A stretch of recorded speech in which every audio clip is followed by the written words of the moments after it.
নমস্কার নমস্কার দর্শক বন্ধুরা, সুস্বাগতম। আপনারা সবাই ভালো আছেন তো? আর আমরাও ভালো আছি। আজকে বছরের শেষ দিন, সবাইকে সুপ্রভাত।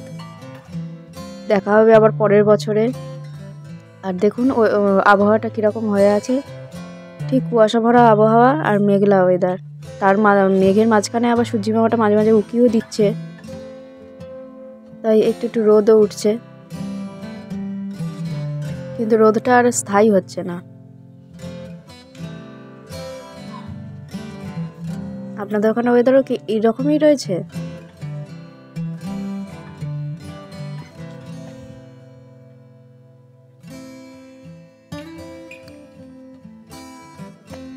আর এদিকে রান্নাঘরে মা আনাজ কেটে রেখেছে, দেখা যাক কি রান্না করে। এই যে শিম টিম মূলো টুলো সব কেটে রেখেছে, মা এখন পুজো করতে গেছে। আমিও স্নানটা করে নেব।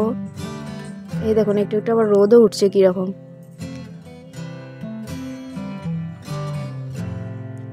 আর আমারও একটু ঠান্ডা লেগে গেছে। আসলে এতদিন একটু গরম ছিল, শীতটা একটু চলে গিয়েছিল।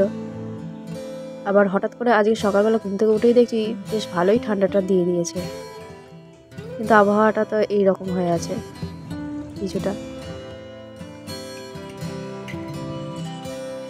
আর একটু কাচাকুচি ছিল, কাচাকুচিও করে নিলাম। এই যে মশারিটা কেচে মেলে দিয়েছি। আর আজকে বেশ একটা আনন্দ হচ্ছে, কারণ আজকে আমি ডিউটি করে মায়ের কাছে যাব। বছরের শেষ দিনটা আর বছরের শুরুর দিনটা মায়ের সঙ্গেই কাটাবো। আবার প্রায় 2-3 বছর পর আবার এই মায়ের সঙ্গে গিয়ে সময় কাটাবো, মায়ের হাতের রান্না খাবো।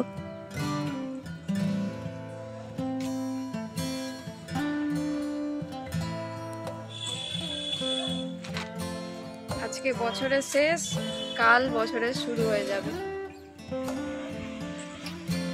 সবাই খুব খুব ভালো থাকবেন, সুস্থ থাকবেন, নিজের খেয়াল রাখবেন, বাকি সবার খেয়াল রাখবেন, নিজেরা সাবধানে থাকবেন। আগামী দিনগুলো সবার খুব খুব যেন ভালো যায়, আর ঈশ্বর সকলের মঙ্গল করুক। সকলকে আমার তরফ থেকে, সকল সাবস্ক্রাইবারকে সবাইকে আমার তরফ থেকে অনেক অনেক ভালোবাসা, বড়দের প্রণাম, আর ছোটদেরকে অনেক অনেক ভালোবাসা এবং শুভকামনা। আগামী দিনে যেন আমরা সকলেই একই সাথে হাতে হাত মিলিয়ে যেন এগিয়ে যেতে পারি, এই কামনাই করি।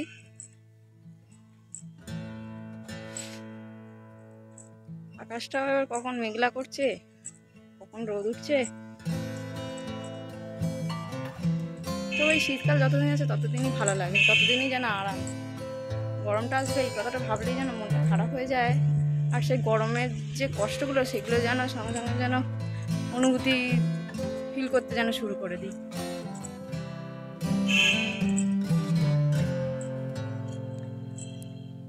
আর এখন খেতে বসে গেছি। বরকালকে ভাঙর মাছ এনেছিল, সেই ভাঙর মাছটা মা রান্না করেছে। কালকে রাত্রেও খেয়েছি, আজকেও খেলাম।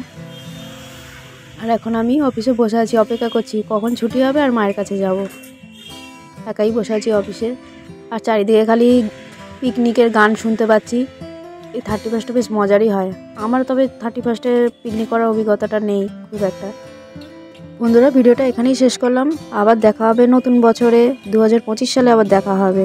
বন্ধুরা, ভিডিওটি ভালো লাগলে লাইক, কমেন্ট, শেয়ার, সাবস্ক্রাইব করবেন। Thank you.